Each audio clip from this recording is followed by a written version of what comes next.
Pay rent or get out. I lay in the hospital bed, stitches barely holding my face together after what had happened, and I finally said no. My dad slapped me so hard I hit the floor IV pole clattering beside me. He hissed, "Even half dead, you still owe me." Police arrived in horror at the scene of domestic battery in a Boston hospital room, drawn by the frantic nurse I had managed to wink at just moments before. In the end, I finally won. That moment, the sickening thud of my skull against the linoleum floor, the sharp metallic taste of fear and the blinding rage in my father's eyes, was the culmination of 34 years of emotional and financial abuse. It wasn't the injury that had me in St. Francis. It was the sheer, brutal expectation of the people who were supposed to love me.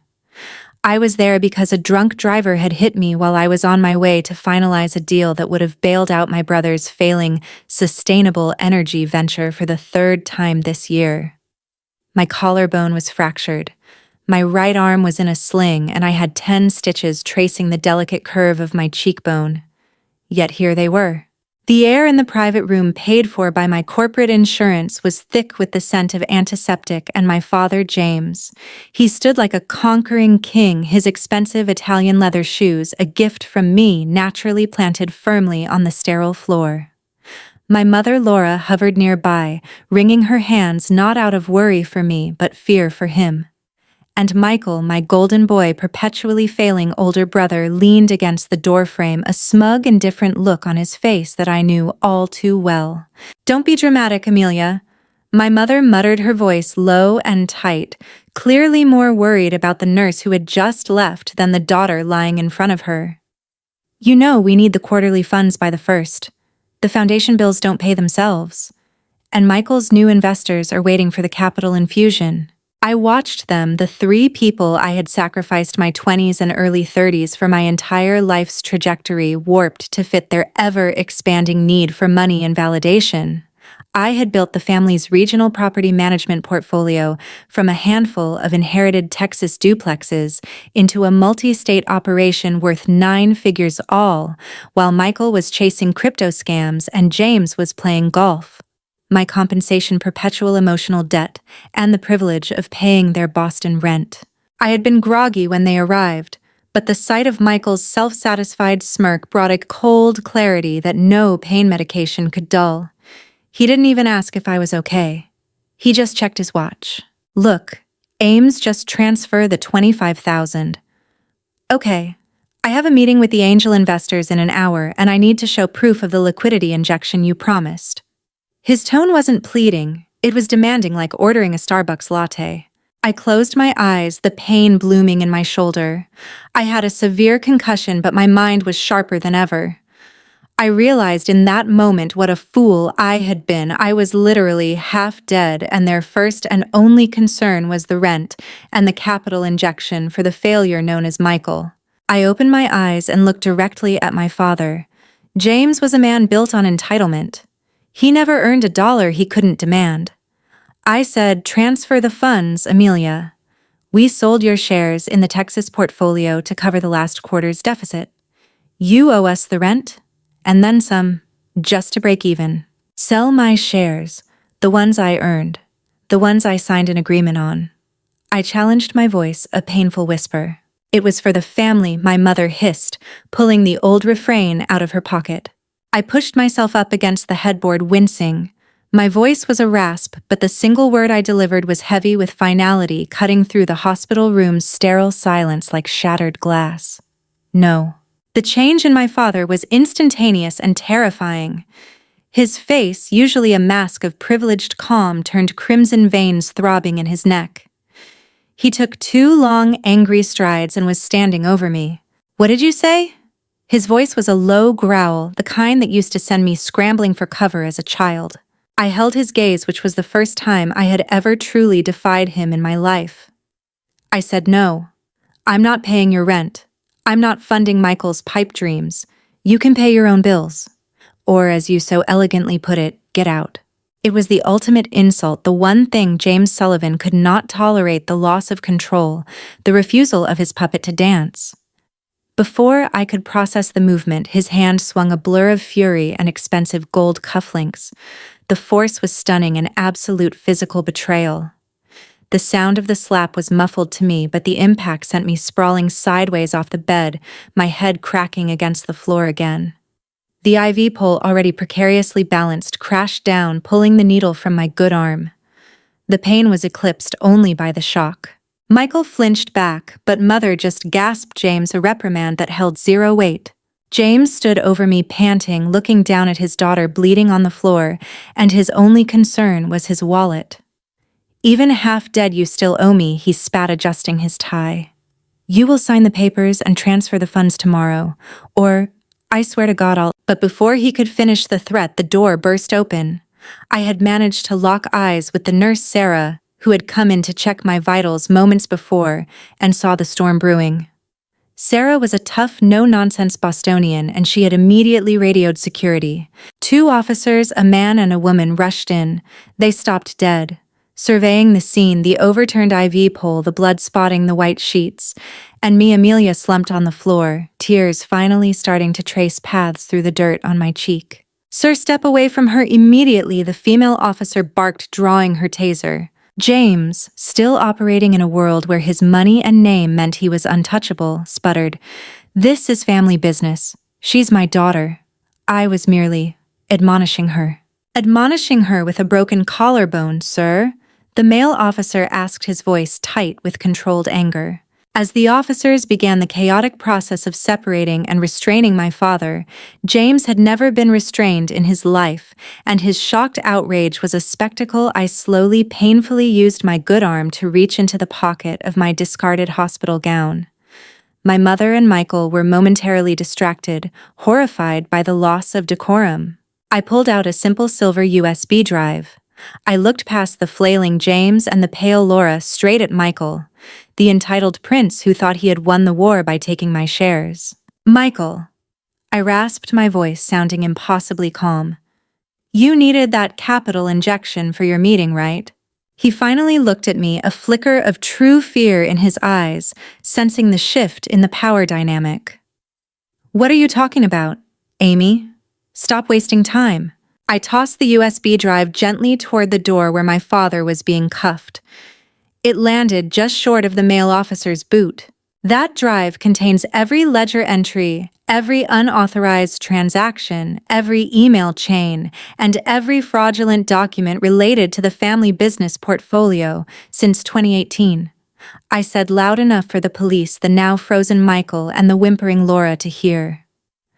The words were heavy and cold, dropping the final undeniable truth. I didn't just say no to the rent, Michael. I said no to the whole crooked operation. James just committed battery on a federal witness who has documented 5 years of tax fraud and wire fraud in 4 states. The officers paused, their attention snapping from James to me. James's struggling ceased. The color drained from his face, entirely replaced by a ghastly, sickly gray. Laura stumbled backward into the wall. Michael's jaw dropped, the entitled sneer vanishing instantly, replaced by sheer naked panic. They thought they had me beat, a broken woman, but I had just dropped a nuclear plot twist on the family's carefully constructed house of cards. They thought I was playing checkers. I had been setting up a checkmate in a 3-dimensional chess game for months. That moment changed everything. The game was now mine. The first 72 hours following the hospital incident were a blur of police statements, emergency calls to my lawyer, and the dull, persistent throb in my shoulder and head. When the initial medical staff, Sarah the nurse included, came back, James was already gone, taken into custody on preliminary battery charges. Michael and Laura had been escorted out, silent and shattered. The shock had been so profound that Michael had actually left his precious Rolex on the bedside table, a material sacrifice he would never have consciously made. Laura, for her part, had tried to argue with the police, citing James's status as a pillar of the community, only to be met with cold, hard silence. The privilege they had banked on for decades was finally failing them. I wasn't a federal witness yet, but I had just filed a formal complaint with the FBI and the IRS using the data on that USB. My statement to the police, made under the advisement of my primary legal counsel, Emma Reynolds, a sharp, no-nonsense litigator from New York, was airtight. I pressed charges for the assault and simultaneously initiated the legal proceedings that would not only protect the remaining assets I did own, but dismantle the financial framework my father and brother had used to bleed me dry for years. The next morning, Emma arrived at St. Francis with a stack of documents and a large Starbucks cup, a familiar comfort amidst the chaos. Emma and I had met during a high-stakes M&A deal 5 years ago. She was the best corporate bulldog I knew, and more importantly, she was my friend, the sister I should have had. Emma was pragmatic, all sharp angles and tailored suits, perfectly contrasting my current state of hospital gown disarray. She viewed the situation not with pity, but with the excitement of a general preparing for war. "They are losing it, Amy's," Emma reported, setting up a temporary desk by my bed. "James made bail late last night, furious, but the judge slapped a strict restraining order on him: no contact with you, ever." Laura called my office 3 times, demanding to know who I was and threatening to sue for defamation. She actually tried to pull rank on my senior partner. "Michael is completely ghosting his angel investors. The financial system you set up is already in freeze mode. We use the attempted assault as the basis for an immediate financial injunction against the corporate accounts, citing imminent threat of fraudulent liquidation." I smiled a painful, one-sided grimace. "Good. Freeze everything. No liquid assets move without my signature. The family foundation goes first, then the Boston condo. That's the real leverage. The foundation is just a tax shield for their lavish lifestyle, not a charity. Expose it." "Done," Emma confirmed, her eyes sparkling with professional admiration. "We've already sent a detailed report to the Massachusetts Secretary of State regarding the Foundation's highly questionable expense report, specifically the $10,000 annual philanthropic contribution to James's golf club membership. But let's talk about you specifically. The doctor says you need to stay put for observation, and we need to prepare the full historical evidence for the civil suit. I need to know every rotten detail, Amelia. We're going to hit them with everything: battery, emotional abuse, undue influence, corporate fraud, and the intentional infliction of emotional distress, which after that slap, we can certainly argue." I settled back against the pillows, the physical pain a distant, dull echo compared to the internal wound the memory of the past brought forth. It was time to spill the beans. I realized that my recovery wasn't just physical. It was the psychological peeling back of years of manipulative conditioning.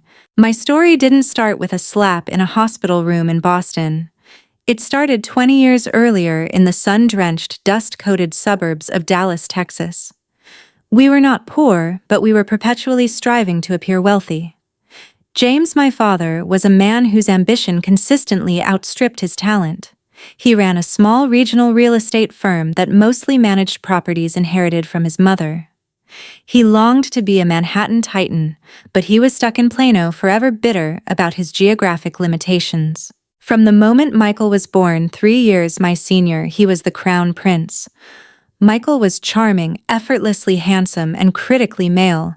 He was the heir, the designated carrier of the Sullivan legacy, regardless of his actual competence. I was the workhorse, the quiet, nerdy girl who loved ledgers and law books more than shopping or social events. While Michael was praised for his mediocre grades, a 2.5 GPA was heralded as his strong leadership potential, and given a brand new cherry-red Ford F-150 the minute he turned 16 for maintaining the family name and looking the part. I was told my 4.0 GPA was simply expected because I was not charismatic enough to rely on personality. I was given a used sedan with a leaky AC unit and told to use the bus to build character and appreciate frugality. The hypocrisy was breathtaking. The favoritism was not subtle. It was a cruel, relentless performance played out for family and friends at every holiday and gathering. One Thanksgiving at our massive family potluck in Austin, complete with football on TV and a mountain of apple pie, my grandmother, the kind one, gave me a $5,000 college savings bond. James took it the next day, stating with chilling finality, "Michael needs a new computer for his studies. More than you need pocket money. Amelia, his coding venture is high priority. You're smart. You'll get scholarships." Michael, of course, used the money on a reckless, highly publicized spring break trip to Miami, which ended with James having to fly down to bail him out of a minor legal scrape. I paid my way through Yale on merit scholarships, intense work-study programs, and 3 different part-time jobs, often sending money home when James's business sputtered. The ultimate humiliation came during my Yale graduation. Michael, who had dropped out of community college for the 3rd time, was the central figure of the post-graduation brunch. My parents spent the entire event loudly celebrating his latest revolutionary idea, a blockchain-based dog-walking app, while barely introducing me as Amelia, the one who does the paperwork. They didn't even attend my actual ceremony, claiming Michael needed their help setting up his incubator space. I loved what I did. I thrived in the high-stakes world of corporate finance and legal strategy. I earned my JD and MBA simultaneously graduating near the top of my class. I landed a coveted high-powered job at a prestigious M&A firm in New York City. The American dream was mine. I had a beautiful brownstone apartment in Brooklyn, a 6-figure salary that quickly turned into a 7-figure salary, and the respect of my peers. I was finally breathing free air, but the family debt was a weight I could never truly shake. It was a mental anchor tethering me to their emotional landscape. In 2012, James's desperate attempt to scale the inherited properties went belly up during a minor market correction. He was leveraged too heavily, blinded by his own ego and a disastrous purchase of beachfront properties in North Carolina just before a major hurricane season. He called me in New York, not asking for help but ordering it. "You're the lawyer, Amelia. You fix this. I have investors coming to the house next week." He'd snarled over the phone, sounding panicked for the first time in my life, which instantly triggered the old protective instinct. "Michael is busy working on his big idea. This one is a gold mine. I promise. You need to come home and restructure the portfolio. Your expertise is the only thing that can save us from utter public bankruptcy." Think of the family name. I was 27, poised for a partnership track that would have secured my financial independence forever. But the old guilt, the relentless conditioning that told me my competence was their resource, kicked in. The idea of the Sullivan name being publicly associated with failure felt like a failure of my own making. I took a 2-year sabbatical, a euphemism for quitting my high-paying job, abandoning my New York life, and moving back to the suffocating Texas heat to save them. The firm saw it as career suicide, but I saw it as fulfilling the final miserable duty to earn my freedom. Those 2 years stretched into 9. I worked 16-hour days, turning James's failing business into a legitimate, robust real estate portfolio focused on stable commercial leasing. I introduced modern management techniques, cutting-edge financial modeling, and crucially set up a series of protective legal trusts and LLCs to shield the assets from James's erratic decision-making. I designed a detailed, airtight compensation structure for myself that gave me significant non-dilutable equity, 49%, in the management company, the Texas portfolio, while ensuring James and Laura had a healthy, steady income stream. I did this not for love, but for peace and self-preservation. I thought if I made them rich beyond their dreams, they would finally validate me and, more importantly, leave me alone. They didn't. They just moved their entitlement from the Texas heat to a lavish $15,000 a month rented condo in Boston's Back Bay, where they could brag about their successful daughter, me, the unseen workhorse, and proudly fund their ambitious son, Michael, who is still failing now with a green energy scheme that was essentially a highly leveraged tax write-off. The dynamic became toxic when I met David Hayes. David was everything my family was not: calm, humble, legitimately brilliant, and financially independent in a way that didn't require boasting. He was a co-founder of a massively successful clean tech startup in San Francisco, and later a managing partner at a top-tier venture capital fund. We met at a Harvard alumni event, and he saw right through the polished lawyer exterior to the weary, burdened woman beneath.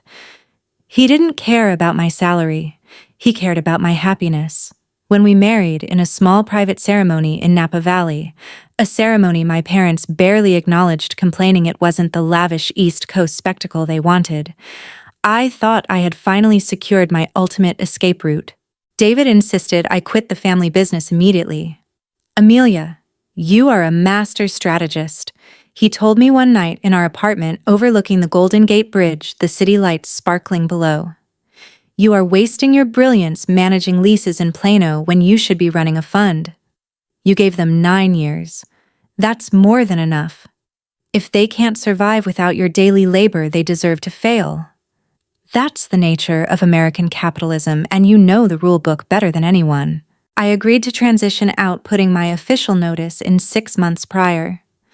The transition was agonizingly slow because James and Michael deliberately dragged their feet, refusing to hire a replacement or follow my detailed handover plan. The car accident, a sudden brutal collision on a rainy Austin highway, was the final brutal punctuation mark on my service. I was on my way to officially hand off the last major contract when the drunk driver hit me. It was during my recovery 2 days after the hospital confrontation that I made the crucial discovery that turned my self-pity into cold, hard resolve. I was working from my secure laptop remotely, downloading the final set of bank statements and ledger entries from the Texas portfolio for Emma's legal review when I noticed a strange off-market transfer. I was lying in my own bed now, the one David had shipped from California to our temporary Boston apartment, so I could recover comfortably, surrounded by my own books and art. The glow of my laptop illuminated the shadowed room. Michael and James had been so confident, so arrogant in their demands that they had overlooked the one thing they should have feared: my obsessive attention to detail. The strange transfer was small, only $50,000, but it was routed through a shell company I didn't recognize, the Lone Star Development Group, LLC. I checked the filing records in Texas using my old professional databases. The LLC had been incorporated 6 months ago, the sole owner, Michael Sullivan, the registered agent, James Sullivan. The funds moved suspiciously fast, a classic red flag in forensic accounting. That was the first red flag, a subtle tug on the thread. The second was the stated purpose of the transfer, consulting fee Q2/24. Consulting for what Michael had been consulting on the family business by posting cryptic memes about financial freedom and trying to sell NFTs of his failed dog-walking app. I dove deeper using my high-level administrator access codes that James had been too cheap and disorganized to change, a typical error of entitled men who think they are cleverer than the people doing the actual work. I cross-referenced the LLC's bank account with the Texas portfolio's primary asset list. And then I saw it. The ultimate malicious betrayal. It wasn't just a theft of cash. It was a structural assassination. 6 weeks ago, while I was buried under the financial audit for Michael's doomed sustainable energy venture, the very venture I almost died trying to save with that last contract, James and Michael executed a massive internal land swap. They had taken the 2 most valuable, fully paid-off commercial properties in Austin properties that housed the bulk of the equity in the Texas portfolio. The assets that represented my 9 years of labor, and swapped them for 2 heavily mortgaged, underperforming properties in a desolate rural area of Oklahoma. The swap was processed between the Texas Portfolio Management Company and Michael's new LLC, the Lone Star Development Group. The kicker: the appraisal used for the swap was 5 years old, dramatically undervaluing the Austin properties by nearly $40 million and making the exchange look fair on paper, designed to slip past a superficial audit. It was a classic, albeit stupid, fraudulent conveyance, a complex scheme cooked up by 2 men with more ego than brains. The final blow was the sickening realization that my own employment contract, which guaranteed me 49% equity in the management company, was rendered completely worthless if the company no longer managed the valuable assets. They hadn't just taken my shares. They had hollowed out the entire corporate structure I had built, replacing the gold with lead. The real equity, my real equity, was now sitting under Michael's name, ready to be leveraged for his next spectacular failure. The parents had actively conspired to disinherit me and rob me of the future I had sacrificed everything for. It was a cleanup job designed to leave me with zero recourse once I was gone. I stared at the screen, the pain in my shoulder receding entirely, replaced by a cold, burning emptiness that settled deep in my bones. This wasn't just financial greed. This was a targeted, malicious attempt to destroy me professionally and personally, proving that no matter how much I gave, I would never be enough, and Michael would always be favored. This was them officially and legally throwing shade on my entire existence. I didn't cry, I didn't scream. I felt a terrifying, ice-cold clarity. They messed with the wrong daughter. They had spent years leveraging my competence and my loyalty. Now I would leverage their incompetence and their crimes. They thought I was a puppet on strings. I was the puppet master waiting for them to make the final fatal move. The game was over and the time for retribution had arrived. That night, David arrived flying in from a merger meeting in Zurich. He found me not resting but sitting upright, surrounded by monitors and legal documents, my face pale but determined, a cold fire burning in my eyes. "Amelia, what are you doing? You need to rest," he said, his voice worried. He tried to gently close the laptop. I stopped his hand. "David, look at this. They didn't just assault me. They stole from me. They stole the 9 years of my life I gave them. They committed outright fraud. Look at this LLC. Look at the appraisal date. They moved the assets out from under my equity stake." David, a man who saw billions pass through his hands weekly, scanned the documents with practiced speed. His expression grew steadily darker, morphing from concern to cold fury. He knew the legal angles instantly. "It's a fraudulent conveyance, sweetheart. Clear and present. And because the money moved across state lines, Texas to Oklahoma, and then back to their Boston account, it touches multiple states, which brings the federal jurisdiction of the IRS and potentially the DOJ into play. They committed wire fraud to execute a tax evasion scheme." "Exactly," I said, pointing to the documents. "This is not just a family squabble over who pays the rent. This is felony wire fraud and conspiracy. They thought they were clever by using a backdated appraisal. But they forgot that I wrote the damn operating agreement for the Texas portfolio, which requires majority equity holder approval for asset swaps over a certain valuation. They forgot I still have the backdoor administrator access to all the original records. And they forgot the first rule of corporate law: never leave a paper trail you can't erase." David sat beside me and took my hand, the good one. "So what's the move, M&A Queen? We can hit them with a massive civil suit tomorrow. We can bury them in discovery, forcing them to spend millions defending against the asset clawback." I shook my head. "No. Civil suits take years and give them too much time to cover their tracks and destroy evidence. I want justice, not just money. I want them to face the immediate public life-altering consequences of their choices. Consequences they always dodged. James thinks his money protects him from the law, even the law of battery. We have to prove him wrong. So we go for the jugular." David's voice was lethal, completely professional. "We go for the tax fraud and the wire fraud." I confirmed, a smile finally curving my lips, sharp and cold. They committed a felony battery on me while I was trying to prevent the collapse of their fraudulent operation. We use the assault charge as the anchor.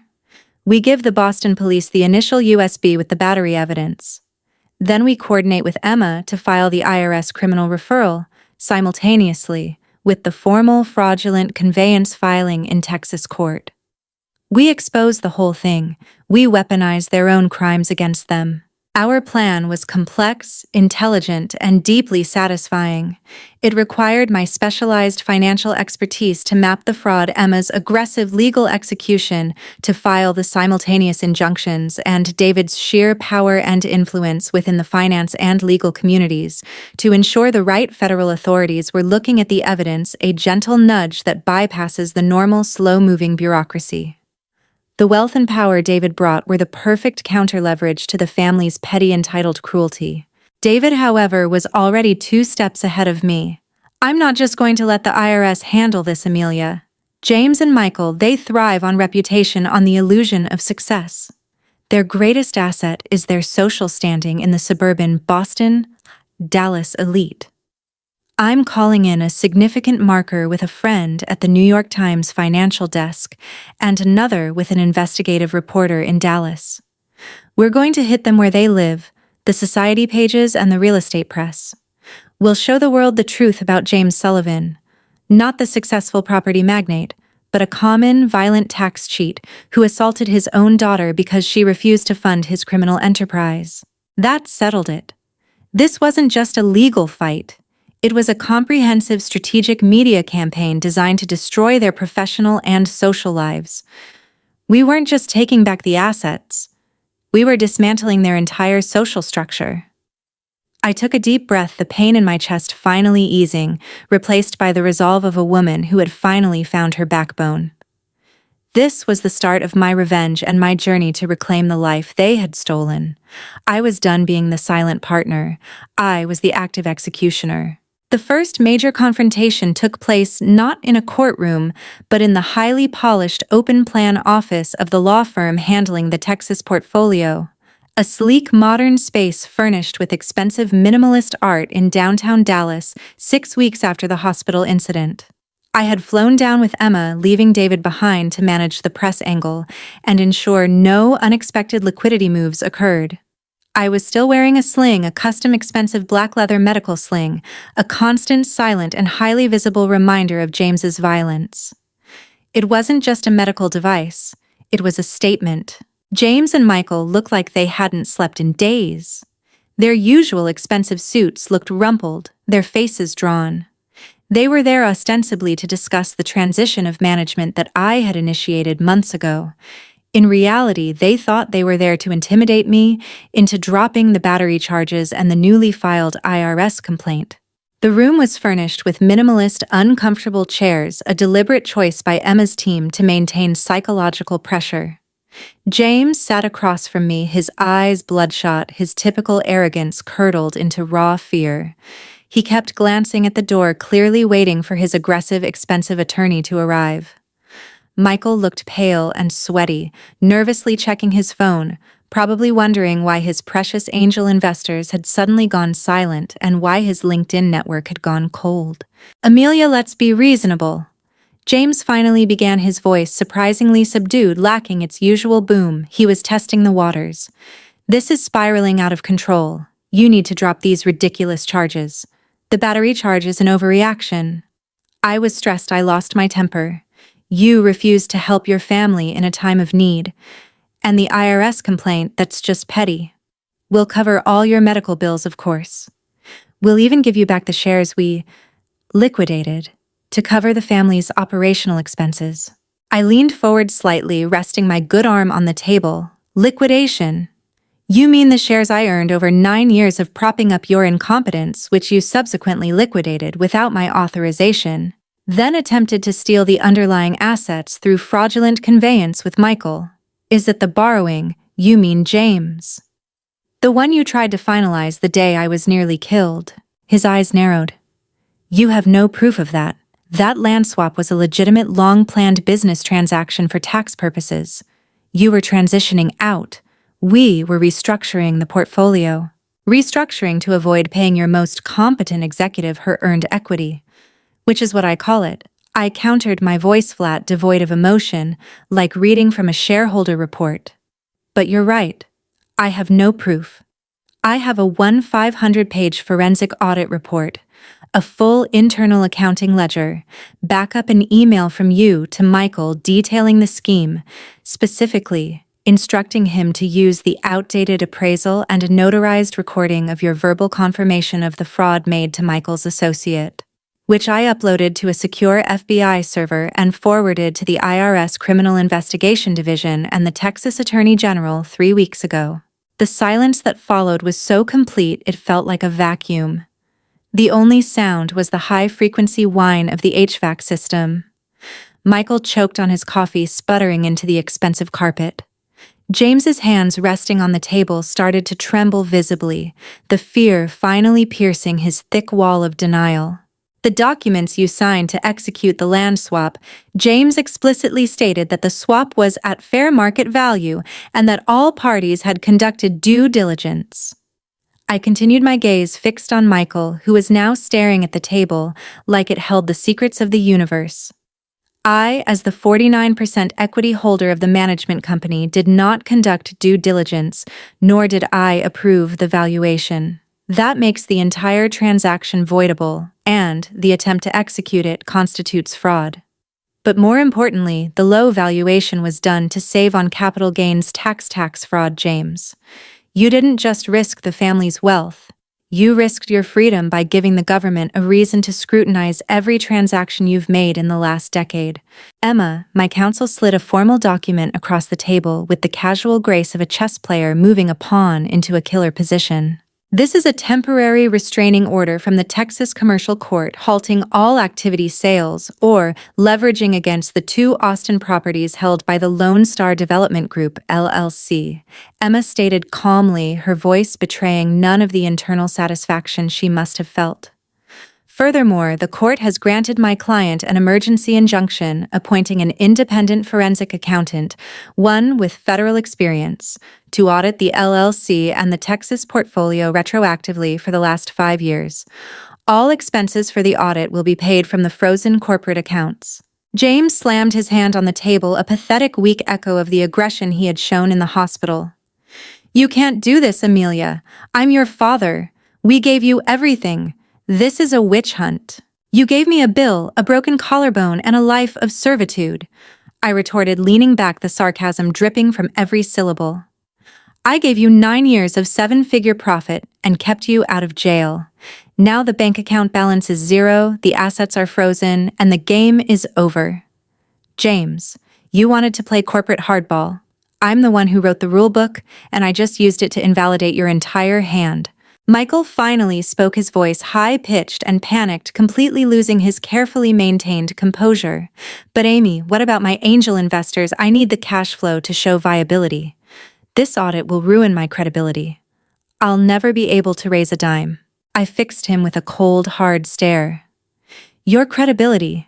You've never had any. You asked me for $50,000 the day I was in the hospital. Michael, you were demanding a cut from a company whose assets you had already helped to steal from me.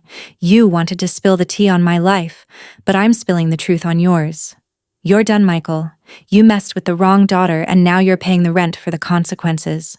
I stood up, pushing the chair back with a decisive scrape, ignoring the slight wince in my shoulder. Emma gathered her papers. We left the room without another word, leaving James and Michael to face the cold reality of the documents. Their arrogance had blinded them. They thought my kindness was weakness. They thought I was their personal bank, their cleanup crew. They were wrong. The American justice system, when applied with ruthless precision, was a terrifying tool, and I was holding the wrench. The flight back to Boston was quiet, but Emma was beaming. That Amelia was textbook. We didn't give them anything. We took everything. The injunction is a huge win. The next step is the civil suit for the original equity and letting the IRS and the AG's office handle the felony charges. They're facing significant time, Ames. Wire fraud is not a joke. I looked out the window at the endless sprawl of the American landscape below. My heart was no longer heavy with sadness, but light, with the potential of a future finally free of their toxic debt. It was the first time I felt the clean, clear air of independence in over a decade. The development of the conflict was a marathon, not a sprint playing out over the next 6 months.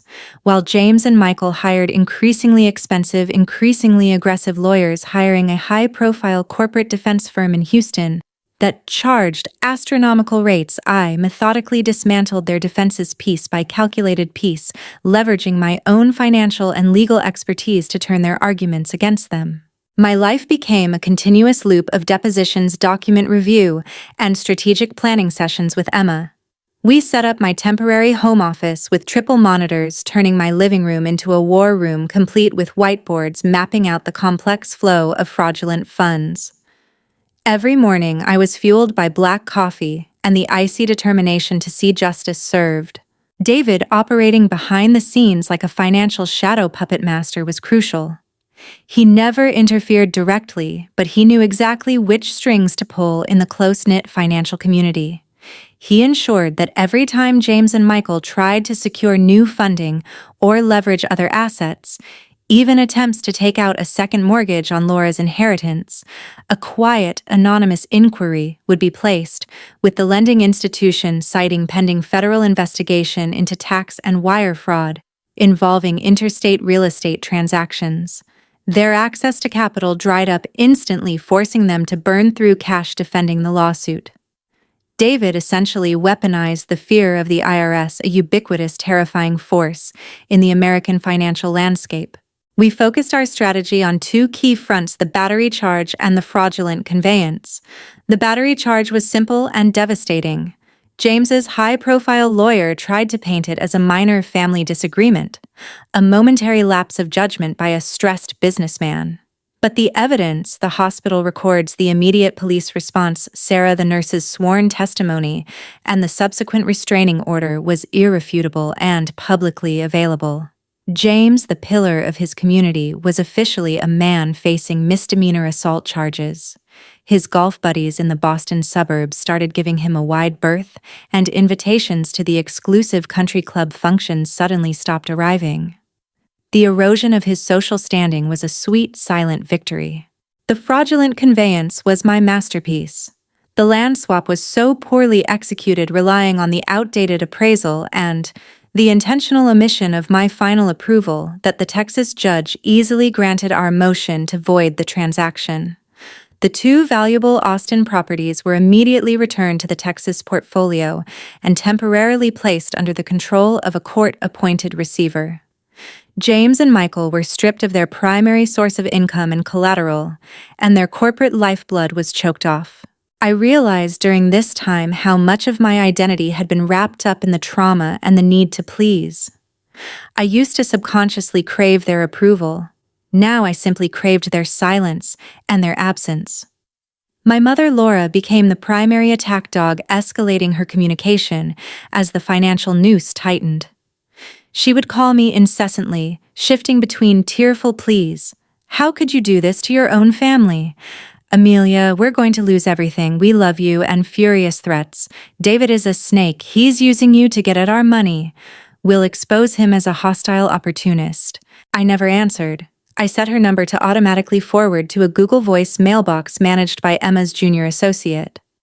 One day, Laura sent me a vicious long email blaming my success for Michael's failures and calling me a cold, heartless corporate drone who abandoned her roots for power. She accused me of betraying the American family values they had supposedly upheld.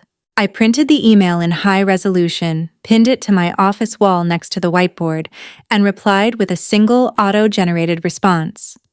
"This address is monitored by legal counsel. All communication must be directed to Emma Reynolds at Emma's professional email address." It was a small act of self-protection, but it was profoundly powerful. I was no longer their daughter. I was their opponent, and I was using the cold, hard American legal system, the system they always assumed protected only the wealthy and privileged, as my shield and weapon. The irony was thick enough to cut with a knife. Michael, the supposed tech visionary, was now reduced to pleading with former business associates for loans, unable to secure anything because the pending litigation made him a financial pariah. I heard through a reliable source, a former colleague who still did happy hour drinks with Michael's acquaintances, that he was desperately trying to sell the heavily mortgaged properties in Oklahoma. But the market was too saturated and the title was too clouded by the ongoing fraud claims. The American dream he felt entitled to was crumbling around him, replaced by the grim reality of debt. The pressure intensified exponentially when the IRS officially opened their formal criminal inquiry based on the evidence I provided, specifically focusing on the interstate wire fraud used to execute the tax evasion scheme. This was the nuclear option, the one that turned a civil suit into a potentially career-ending, freedom-ending ordeal for James.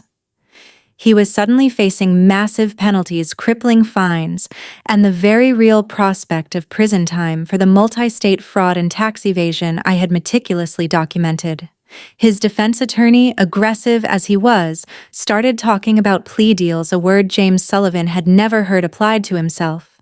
David flew back for a weekend, finding me utterly exhausted but fiercely focused. We spent our Saturday afternoon on our rooftop deck overlooking the San Francisco Bay, a testament to the beautiful, independent life I had built for myself far away from their toxic orbit. The air was cool, a sharp contrast to the humid rage of Texas. "You're doing great," David said, pouring me a glass of Napa Valley Cabernet, not just wine, but a symbol of our shared success. "But you need a break. You've been running on adrenaline and justice for 6 months. They're hurting. They know they're cornered. What's the end game? What do you want the final public act of this drama to be?" "The end game is their complete and utter loss of control and reputation," I said, taking a sip of the wine. "They have to realize that my success wasn't a resource for them to exploit, but a weapon to fear." The next step is the formal hearing on my equity claim, where we present the full documentation on the emotional abuse and undue influence that led to the attempted theft. But that's legal. I want something public, something cinematic. I leaned into him, drawing strength from his calm presence. "I need to face them one last time without a layer of lawyers between us, and I need the whole world to watch. I need to see their faces when they realize I am taking back every ounce of self-worth they stole from me. And I need to do it somewhere public, somewhere they can't hide. A reminder that their reputation, the thing they value above everything, is in my hands." David smiled a slow, understanding smile. "Got it. You want to call them out. You want to serve justice in a very visible, very American way where the court of public opinion is the final judge. How about the annual Founders Gala in Chicago? It's where James and Laura always network, trying desperately to snag new unsuspecting clients Michael can ruin. It's next weekend, and James's attorney is desperately trying to secure him an invite to show he's unbothered by the litigation. It's the perfect stage for the final act. It was perfect. The Founders Gala. A place where their illusions of grandeur were on full display, a shining beacon of the success they never truly earned. The stage was set for the final devastating act of corporate and familial retribution. I was ready to close the curtain. The Founders Gala in Chicago's magnificent Grand Ballroom was exactly the kind of event James and Laura lived for. A sea of expensive custom-tailored suits, shimmering designer gowns, and the distinct aroma of old money-new ambition and desperation. They had managed to secure invitations through a distant, naive cousin who was a minor tech vendor, determined to show the world that the trouble with the IRS was just a minor legal misunderstanding engineered by a bitter daughter. They still believed in the power of their facade, that their presence alone could erase the charges. I walked into the ballroom on David's arm, not just my husband, but my ally, my protector, and my co-strategist. David, handsome and impeccably tailored in a midnight blue tuxedo, drew attention instantly. He wasn't just rich. He was powerful in a way James could only dream of. I, in my tailored sapphire gown, looked like the successful, formidable woman I had become. My demeanor, a blend of icy confidence and professional authority, not the broken patient they had left on the hospital floor.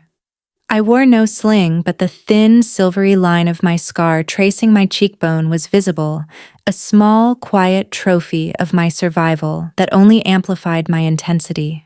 We made a slow, calculated entrance, ensuring we were seen by the right people. I didn't search for James and Laura. I knew their hunger for social status would ensure they found me. They needed to gauge the damage to see if they could salvage their reputation by publicly acknowledging me. And they did. They approached our table, an exclusive quiet corner David had reserved near the main stage, strategic placement as always. Laura was first, her smile brittle, her eyes darting nervously around the room, assessing who was watching. James followed, his posture rigid, trying desperately to project the confidence of a man above legal troubles. Michael was nowhere to be seen. He was probably still trying to hustle alone at some dive bar or desperately deleting old emails. Amelia, David. What a surprise! Laura's voice was a little too loud, a little too cheerful, forcing a false intimacy. She reached out, attempting to touch my arm. I pulled back subtly, a millimeter movement that spoke volumes. Laura, James. I responded, my voice calm, cool. A glass of water on a scorching day. Not a surprise. We were expecting you. David and I are major sponsors this year. James cut to the chase, his face tight. The fear momentarily replaced by a resurgence of his old ugly entitlement. We need to talk. This civil suit is hurting our business, Amelia. You're destroying the family name. We're willing to settle. Drop the fraud claims, we'll give you a very generous settlement. You'll be comfortable for life. A generous settlement? I raised a perfectly sculpted eyebrow. James, you tried to steal over $50 million in commercial property equity that I generated with my own skill and labor. You risked federal prison to disinherit me. What exactly is your definition of generous? A few crumbs from the table you were already planning to kick me from. We'll give you back a full 20%, 30%. Even, Laura interjected quickly, grabbing James's arm as if 30% of what was already mine was a monumental favor. Just stop the IRS. You don't want your father in prison, do you? David, who had remained perfectly silent until this critical moment, leaned in. His voice was low, carrying the undeniable weight of actual legitimate power, not leveraged debt. Mrs. Sullivan, your son-in-law here is a managing partner at one of the top venture funds in the country, and he's currently underwriting a multi-billion-dollar IPO. We don't need 30% of what your daughter legally and morally owns. We need justice. And frankly, the only way to stop the IRS is for James to confess something he seems incapable of doing. It was my turn to deliver the killing blow. I looked James directly in the eye, and the memory of the slap, the sound of my skull hitting the linoleum, and the betrayal fueled the cold white fire in my soul. James, you assaulted me in a hospital bed because I refused to pay rent on an apartment you couldn't afford after you and Michael had already gutted my company. I stated, keeping my voice low so only the four of us could hear, but drawing the attention of the surrounding tables. You valued your financial comfort and Michael's failures over your daughter's life, and then you used your privileged name to try and dodge the consequences. Well, that's where the chess game ends. The police are already here. I nodded to Emma, who had just entered the ballroom and was speaking discreetly to the event organizer, a friend of David's. The organizer nodded, went to the small stage, and tapped the microphone. The smooth jazz music instantly cut out. A confused, anticipatory hush fell over the entire grand ballroom. My mother looked utterly terrified, her brittle smile shattering into a mask of pure horror. Amelia, what are you doing? Stop this right now. Think of your father's name. Too late, Mom, I said, giving her a sharp, humorless smile. I'm calling you out.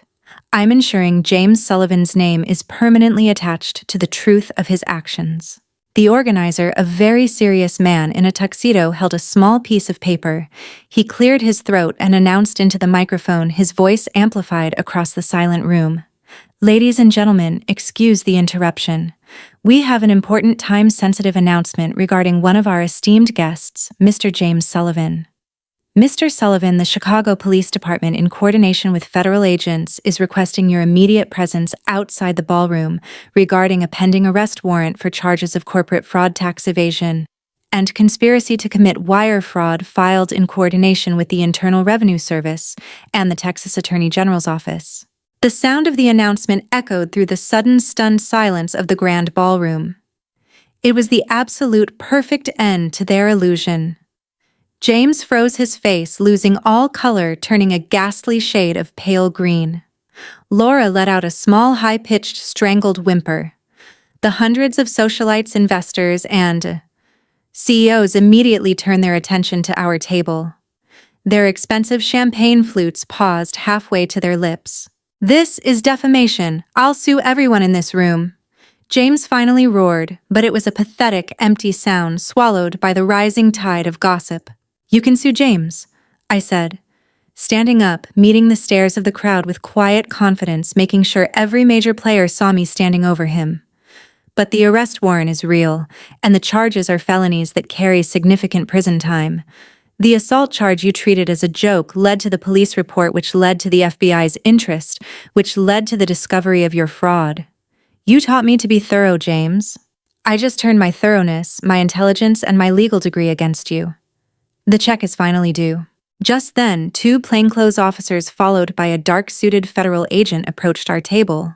Mr. James Sullivan, we need you to come with us. The sight of James Sullivan, the patriarch, the man who believed he was untouchable, being led out of the glittering Chicago gala in handcuffs, his carefully constructed facade shattered, was the most satisfying moment of my life. He looked back at me one last time, not with anger, but with a horrifying, vacant realization of his absolute defeat. Laura, completely broken her gown, shimmering ironically, ran after him, weeping incoherently, calling his name in a desperate, futile plea. The whole ballroom was whispering the scandal officially launched and recorded on countless smartphones. David gently squeezed my hand. We had won the war legally, financially, and publicly. The final chapter of my story wasn't about revenge. It was about reclamation and the profound restructuring of my own life. James was formally indicted on multiple felony counts, the tax evasion alone ensuring that the federal government, the most tenacious opponent in America, would pursue him relentlessly. The battery charge, while minor compared to the financial crimes, was the key that unlocked the vault, forcing a grand jury inquiry that exposed the full scope of his operation. The civil suit was settled quickly and decisively in my favor. I recovered 100% of my equity in the Texas portfolio, plus substantial punitive damages that wiped out nearly all of Michael's remaining assets and forced the sale of the Boston condo. Michael, facing ruin and the fallout from the IRS, called me 2 weeks after the gala. He wasn't arrogant or demanding. He was terrified and begging. "Amelia, please, I'm broke. Mom won't talk to me. Dad is gone. He's facing serious time. Just tell me what I have to do. I'll give you everything. Just tell me how to make this stop." I listened to his trembling voice, devoid of emotion, feeling neither pity nor satisfaction, only emptiness. I knew he was only asking for help because he had no other option. There was no contrition, only self-preservation. "You have a choice, Michael," I told him, the last kindness I would ever offer, my voice entirely professional. "You can cooperate fully with the Attorney General in Texas, provide information on the full scope of James's schemes, and potentially reduce your exposure to the fraud charges through a plea bargain. Or you can cling to James and go down with his sinking ship. The law is not on your side. My involvement with the Sullivan family business ends now. That's your last piece of free advice. Use it or lose it." He chose the latter, cutting a deal that saved him from prison time, but left him with a felony record and a reputation so toxic he could never raise capital again. A fate worse than death for a man who defined himself by his potential. He ended up managing a strip mall in suburban Arizona, a pitiful, utterly mundane end for the self-proclaimed visionary. Laura, having lost her husband, her reputation, and her privileged lifestyle, moved into a small rented condo in Florida, completely isolated her only remaining asset, the ability to complain about her ungrateful daughter to anyone who would listen, a habit that quickly drove away the few friends she had left. The ultimate win was not the financial settlement, though it was substantial, and allowed me to finally fund my own future. The ultimate win was the profound clarity and peace that followed. I was finally truly free of the emotional servitude. I took the 6 months following the legal victories to focus entirely on my recovery, both physical and emotional. I worked with a physical therapist to ensure my shoulder healed perfectly, regaining full range of motion, and I started writing. I wrote down every instance of abuse, every financial manipulation, every cruel word, not for publication, but for catharsis, a legal-style deposition of my own trauma. It was my way of formally closing the book on the old Amelia, the one who was defined by her duty to a toxic family. David and I moved back to California, permanently settling in the rolling hills above Silicon Valley. I wasn't content to simply manage money. I wanted to build and to advocate. I used my expertise and the capital I had fought so hard to reclaim, combined with David's network, to launch my own boutique M&A consultancy firm, Phoenix Capital. The name was deliberate, rising from the ashes of betrayal. My firm focused on complex legal and financial turnarounds for female founders and entrepreneurs. Women who, like me, were often underestimated, exploited, or pushed out of their own ventures by male partners or family members. I specialized in protecting intellectual property and equity structures from hostile takeovers and internal fraud. The company was an immediate, overwhelming success. I was driven by a purpose far greater than quarterly profits, ensuring no other woman had to endure what I had, giving others the tools and the legal firepower to fight back. 2 years after the hospital incident, I was standing on the stage at a massive tech conference in San Francisco, the very same type of conference James used to dream of attending. I was delivering the keynote speech on ethical corporate governance and the importance of financial due diligence. I looked out at the crowd, feeling the quiet, potent power of true accomplishment. I was no longer defined by my past, but by my powerful, independent future. Later that evening, David and Emma, who had since partnered with me on my firm's legal side, flying out to San Francisco for our biggest cases, threw a small private celebration for me in our backyard. The air smelled of fresh-cut grass, jasmine, and charcoal from the high-end smoker. It was a perfect, quiet American evening, a potluck of joy filled with the friends and partners who truly loved and supported me. Emma raised her glass of California champagne, the bubbles catching the golden hour light. To Amelia, she announced, her eyes shining with pride, "The woman who proved that the only debt you truly owe is to yourself. You beat the odds, Ames. You got the last laugh, and you used the IRS to deliver it." I clinked my glass against theirs. I looked up at the vast, clear night sky, thinking of the tiny Boston apartment, the ridiculous demands, the brutal slap, and the broken woman on the hospital floor. That woman was gone, replaced by a strategist, a founder, a phoenix. I took my shot, and I rebuilt my life brick by brick, ledger by ledger, and victory by victory. The past was a scar, a small silvery line that occasionally tightened in the cold, a reminder of the battle won. But it no longer held me captive. I was driving my own life now on the wide-open highway of the American dream, and there was no looking back. The debt was paid and the ledger was balanced. The true measure of a person is not what they inherit, but what they build. I had built an empire on the ruins of their greed.